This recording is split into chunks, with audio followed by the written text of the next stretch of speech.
ყველა მოღალატეს ვიად გამსახურდიას ასე უსინდისოდ ასე უსირცხვილოდ და თავის საქმეებს აკეთებენ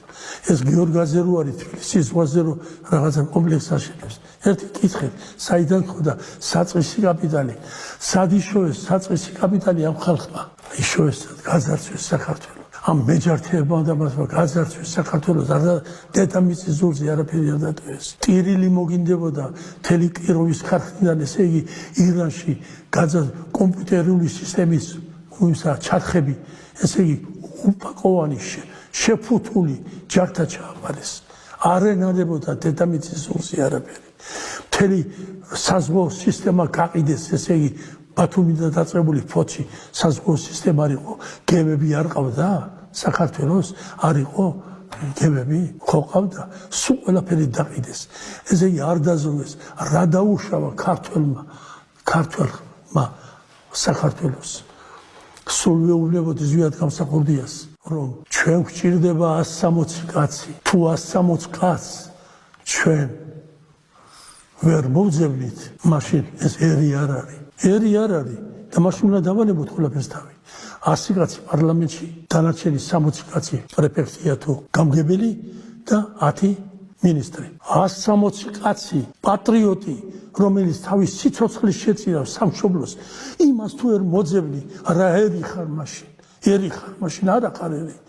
სირცვილი არ არის ვინ გაგიბედავს ჩვენ თუ კორუფციონერი არ ხარ კორუფცია იყო იადგამსახურდიას დროს გამოვიდეს ვინმე და თქვას იმიტომ რომ ის იყო პატიოსანი ვინმე მიცის რომ იადგამსახურდია ჩისკაში ჩავაბარეთ მისი კოსტუმი და იმით გასწეს უსანაეს საბჭო აბა მითხარი პატიოსანი კაცი როდესაც აგიოს ოროში ემიგრაციაში ვიყავი ათონის მთაზე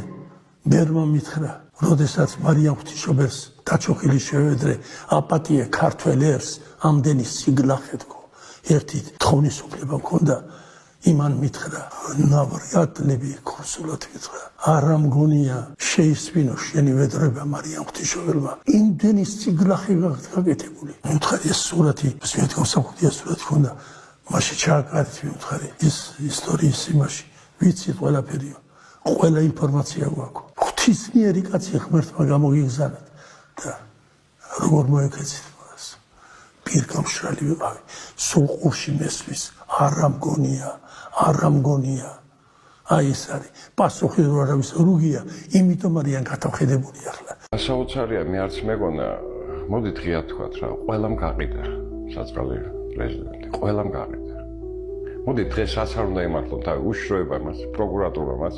შინაგან საქმეთა სამინისტრომაც და იმ ხალხმაც რომელიც თითქოს მისი უერთგულესი იყო მე ხო ძალიან მიჭირს გვარების დასახელება და არც დავასახელებო რომ 1 საათი არ გავიდოდა რო არ მოსულიყო ახალ ინფორმაცია რა ხდებოდა შიგ ეგრეთ წოდებულ ბუნკერში